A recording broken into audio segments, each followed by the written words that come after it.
Welcome to Forum 360, a global outlook with a local view. I am your host, Pat Simons. In Northeast Ohio, we are blessed with access to world-renowned health care with highly trained personnel, modern facilities, and a wealth of services. Navigating the ever-changing field of health care requires strong leadership skills and a compass of core values. Navigating the field when it comes to children requires even more. One such operation is Akron Children's Hospital with its main campus located in Akron, Ohio. Today we're talking with one of Northeast Ohio's most recognized hospital administrators and community leader. Mr. William Considine, well known as Bill, is CEO of Akron Children's Hospital. Part of our program will be talking about his recently published book, Leadership: Lessons from Miracle Children. Welcome to the program, Mr. Considine. I wanted to start off talking a little bit about you and your background. You are Akron born and raised. You are Ohio educated. You raised your family in Akron, and you have served Akron Children's Hospital for the last 38 years. I wonder if you could tell us a little bit about your background and how you ended up pursuing a career in hospital administration, and particularly with pediatrics.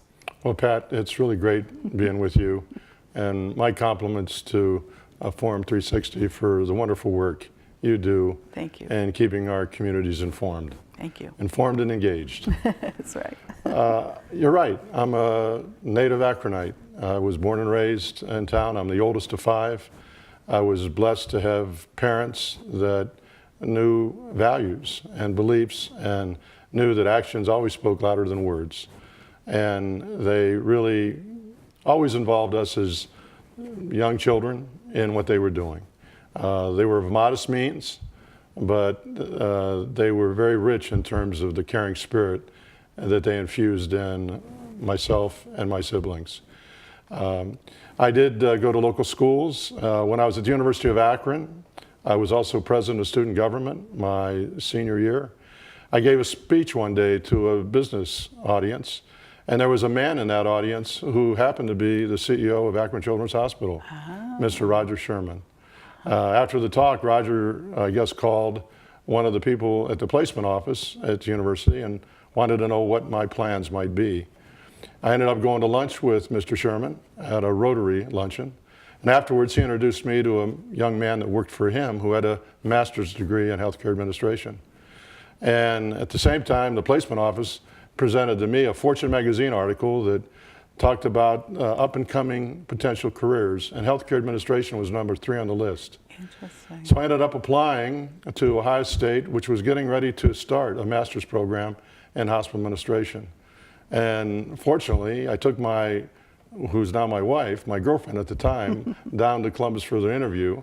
And the interview group, I think, liked my wife better than me, but they ended up offering me a scholarship. So I was in the first class at Ohio State. Oh my goodness. And to then complete that story, after I did my time in the service, I was a lieutenant in the public health service, and then worked for 7 years in Chapel Hill, North Carolina. A search firm contacted me about a job in the Midwest, and it happened to be Akron Children's Hospital when Mr. Sherman was retiring. And Mr. Sherman had spent 36 years there, and now I'm in my 39th year. And Akron Children's is on the side of the angels, and the angels were watching over me through that whole little journey, and it's just been something that defies words. I'm so appreciative. Well, that's an interesting story. There's so many connections. Yeah. Now, currently, I understand that you are the longest serving hospital CEO in the nation? I'm told that. Okay, and so this profession that you're in is known for burnout and high stress. So my question is, how do you cope with this very demanding work because of you are been in for such a long time? Well, you know, I look at it as really a calling, is more than a job. And the privileged role that we're in terms of serving the families that come through our doors. And then learning a little bit about culture over the years. I've been enriched by the people I've had a chance to interact with over my entire career, and especially since 1979 when I joined the Akron Children's Hospital family. It's an organization that understands the whole issue of service above self. The culture there is one of respect and trustworthiness and responsibility. We also embrace being very caring, being someone that advocates for others, and being a good citizen within your workforce, a citizen within your family, your church, your neighborhood, and within this wonderful country. So when you have all that play out, you develop a little bit of an inner peace. And what I've learned from the children, and I try to talk about that in the book, is the importance of this inner peace, and how in the face of what we might call stress, you can find a common ground that helps you see things in a way that brings solutions forward. You don't make it about yourself. You're not mean-spirited. You just focus on, through collaboration, helping everybody. And it's a life balance. I'm very fortunate. My wife Becky and I have been married 46 years. We have a nice foundation in terms of family, in terms of faith. And the work component enriches everything I do. Well, that's inspiring. I think I heard the key words, inner peace. Yeah. Now, you are a very well-known public figure. Your work and your travels make you an ambassador and an activist for children and for pediatric health care. You advocate for education and culture. You participate in public service. And I understand you are a fundraiser extraordinaire. Now, that's just the short list. So what I would like to know is, what can you tell us about Bill Considine that we might not know? Like, how do you like to spend your rare spare time? Well, I enjoy family a lot. And even yesterday, being with our grandchildren and reading books. My granddaughter Gemma really enjoys me reading books to her, even when I make up the words that are in the book. Graham, the little guy, he loves to, and they're young, they're 19 months old. I really enjoy that. I spend time with my 94-year-old mother. That's always enriching. She was at the house yesterday. So family is something that really recharges my batteries. The other thing, going out into our beautiful park system, I do like to take some walks through the parks, listen to some music when we do that. Our schedule is very, very busy, obviously. I was going to say, must be it really difficult. is very, very busy. But, you can find those moments, again, playing on that inner peace that we talked about, where you can kind of reconnect. A lot of people don't know, when I was in college, I did play soccer, so I've been enjoying the World Cup right now. And I couldn't believe those upsets that happened yesterday. I think you're joined by several people. I wanted to talk a little bit about Children's Hospital. I didn't realize, I knew it was an old institution, but it started as a 2-room nursery in 1890. And over that time, obviously, there's had to adapt to changes. And I wondered if you could talk about a recent societal change that you've seen emerging that the hospital has had to adjust to. Well, Children's has a very proud history, as you just mentioned. And we were formed by 2 groups of women that came together back in 1890. And I always like to talk about one of the things they did that really serves as a starting point for us all the time as we reinvent ourselves. Behind the reception desk at the Mary Day Nursery that they opened in 1890, they put 3 promises on the wall. Promise number 1 was, and these greeted every family that came through the doors. Promise number 1 was, we promise to treat every child that comes through these doors as if that child's our own. Promise number 2 is, we promise to treat you the way you want to be treated. And promise number 3 was, we promise never to turn a child away for any reason. Oh my. Now, we talk about those promises all the time. And as we've seen societal changes and things like that come down the pike that we need to accommodate, we always go back to those promises, because that helps you form a nice strategy in terms of doing the right thing. There's been a lot of changes over the history of Akron Children's. During the polio epidemic, Akron Children's was the busiest polio center in the state of Ohio.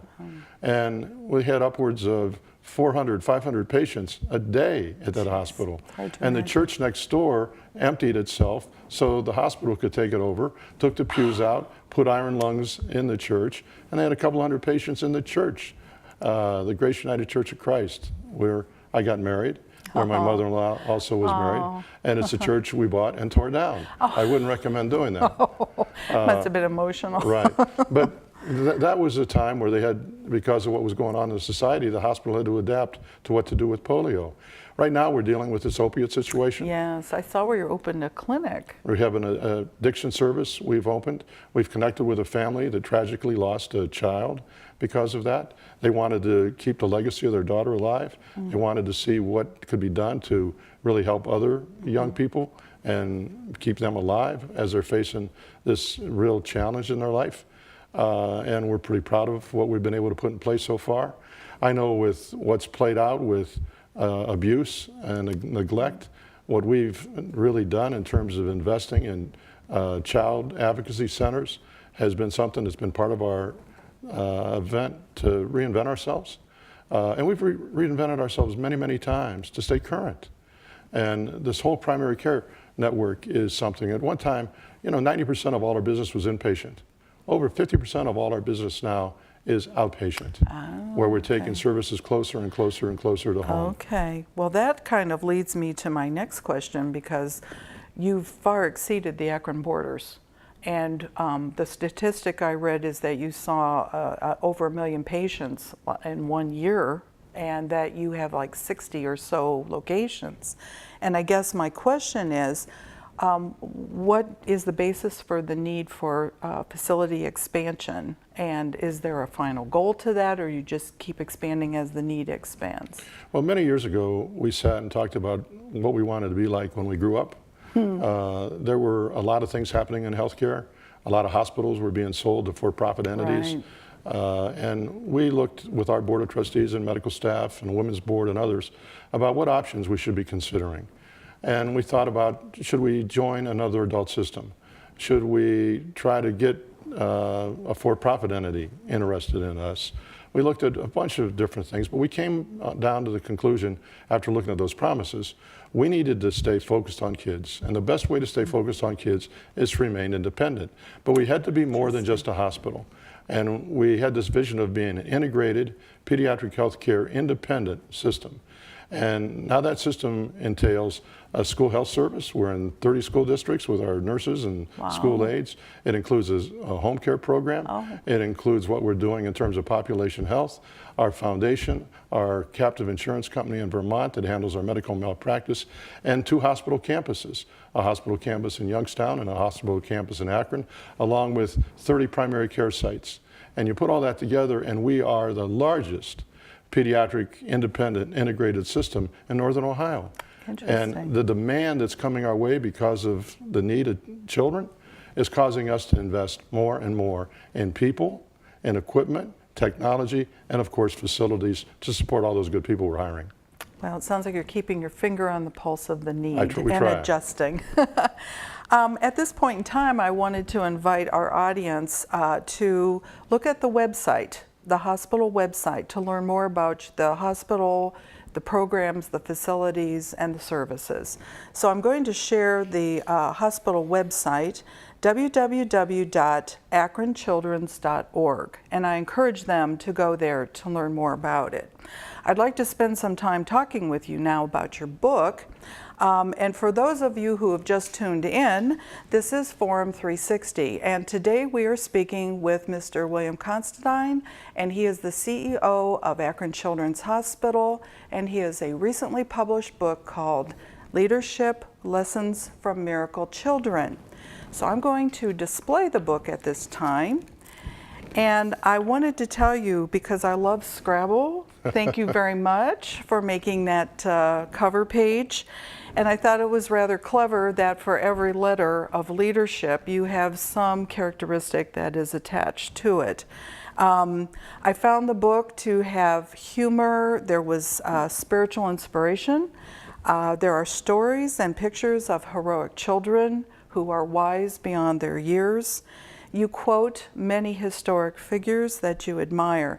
And on top of that, there was a textbook quality to it, because after each section, you invite the reader to explore introspective type questions. So my question is, what compelled you to write a book about leadership, and why now? Well, I've been in a role of leadership for nearly 40 years at Akron Children's. And if I go back to my time in North Carolina, as well as the service and the university, I was encouraged to always get off the sideline, get on the field by my mom and dad.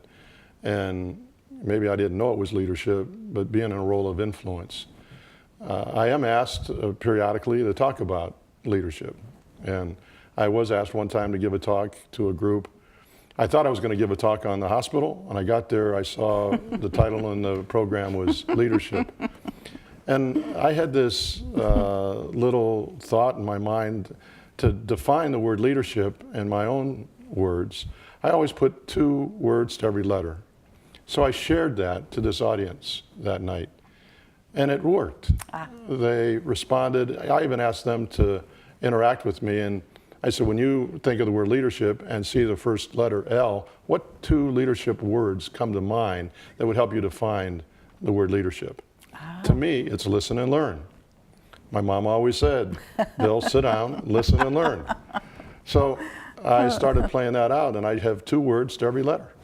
And then I think the magic of the book is when I decided to, through the help of Ron Kursky and others, bring other children that have influenced my life into each of those letters to use their life journey as an example of what leadership is all about. In many ways, this book is a thank you to all the families that have come into my life, to all the role models I've had. It's a long thank you note. I guess when I was thinking about it too, you've spoken a lot about servant leadership, and that's been a concept that I've heard over many years, but it seems to be resurging.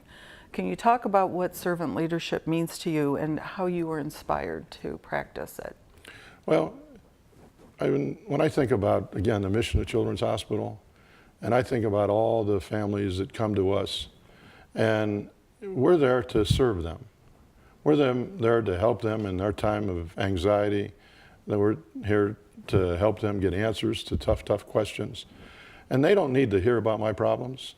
That's why I love little Angie, who taught me that there's no time for a bad hair day.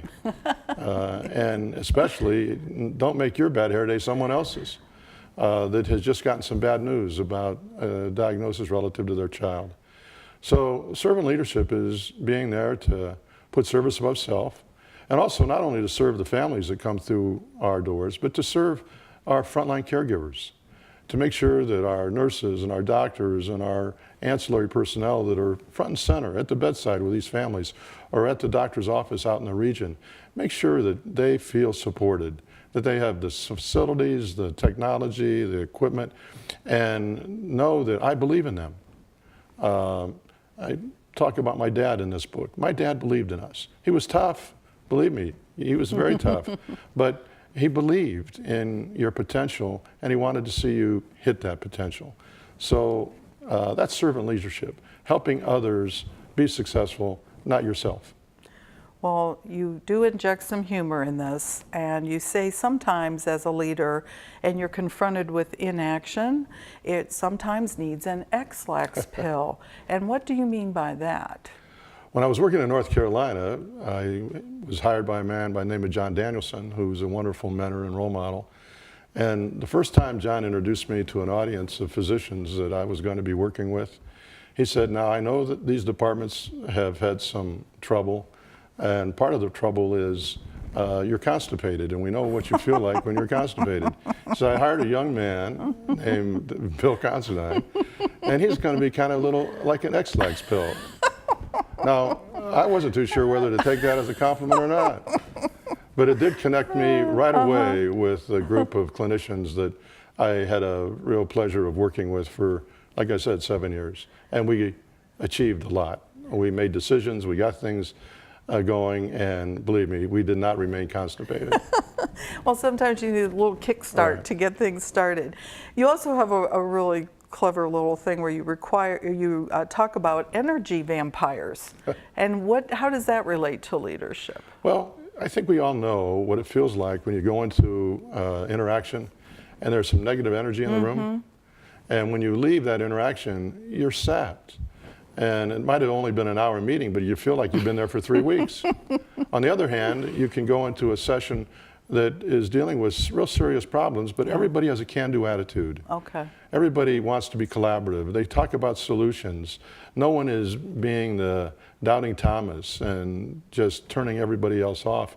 And you come out of that positive energy environment empowered. You really want to go forward. You have a lot of extra energy. So it's those vampires that suck energy out of the room that we have to just avoid. We don't want to be one, for sure. And if you see someone else that is in that kind of role, there's a way to not be mean towards them, but to show, oftentimes they don't know what they're doing.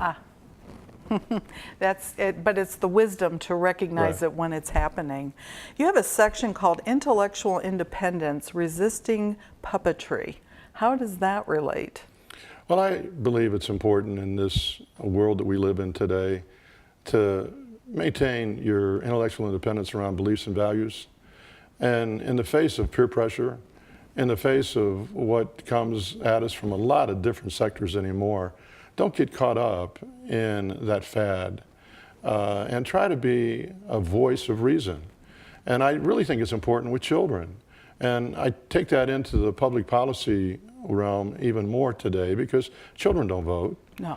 And when you look at a lot of the conversations we're having at the local, state, national level, and we don't hear children's word even mentioned, we need to use our intellectual independence to come out with a voice that will speak for them and not be afraid to do it because it's action over words. It does require some courage to step require forward. courage. I was wondering, after I read this book, I wasn't quite sure. Are you saying that you believe that anyone can learn the skills to be an effective leader? I really believe that everyone in their soul and their spirit can have that infused in a way that helps others. There's all different types of ways to be a leader. I think I talk about different modes there. But I do believe that if people just look at the word leadership, see how it applies to them, put their own words to every one of those letters, and then think about how they can, in my words, be a sun catcher, like Angie was a sun catcher. I used that sun catcher example. That little girl made these sun catchers. She gave them to all the caregivers before she died. She was actually the caregiver. She reversed the roles. Reversed roles. And when she came into a room, she brought all that radiant light that a sun catcher brings. And I think anybody that thinks about their persona can be a sun catcher and bring that radiant light into any interaction they have. And that to me is leadership. Well, I know that leadership lessons from Miracle Children can be purchased online through Amazon. Yes. Are there other venues where the book can be purchased? Our hospital gift shop is a place that sells a good number of the books. Okay. And that's the gift shop both in Youngstown as well as the Akron campus. We have it on Amazon. I know a couple of the bookstores have carried it, but I think the best bet is the book, our gift shop or Amazon. Okay. I have just another minute for you, but would you like to give a nod to Ron Kirksey and Ted Stevens? I want to thank you for bringing them up. Ron Kirksey was the one individual. He's a journalist. He taught at Kent State. He's a friend. I had him read this. He helped me immensely in terms of how to package this and put some of those questions at the end of every chapter. He encouraged me to bring even more stories of some of the children that I've interacted with into the book. And then Ted Stevens, the photographer, Ted and I have been to Haiti together. We've been to a number of children's events. I just celebrated his 25th year at Children's with a presentation to him last week. And he's a special man, and he practices leadership in a way different than me, but he is a leader. Well, it's been a really amazing conversation. I've learned so much about children's, about you, and now this great book. And I hope that our audience will take a look at that and look at the children's website and get to know about the services that you provide. Thank you, Pat. It's been a pleasure to become better acquainted with Mr. Bill Considine, CEO, Akron Children's Hospital. His recently published book, Leadership: Lessons from Miracle Children, is written for aspiring leaders in any field. It is filled with common sense and practical insight. Mr. Considine tells us that leadership is a privileged role with rewards and responsibilities. It is a journey, not a destination. A leader who dreams the impossible but can communicate the dream as a vision of the possible excites others to carry on after the leader is gone. A quote used in the book by the early German statesman Goethe sums up the book very well. Treat people as if they were what they ought to be, and you help them become what they are capable of being. This is Pat Simons for Forum 360. Thank you for joining us, and have a great day. Forum 360 is brought to you by Electrical Impulse Communications, the John S. and James L. Knight Foundation, Hudson Community Television, the Rubber City Radio Group, an anonymous donor, the Jewish Community Board of Akron, Medical Mutual of Ohio, Blue Green, and Forum 360 supporters.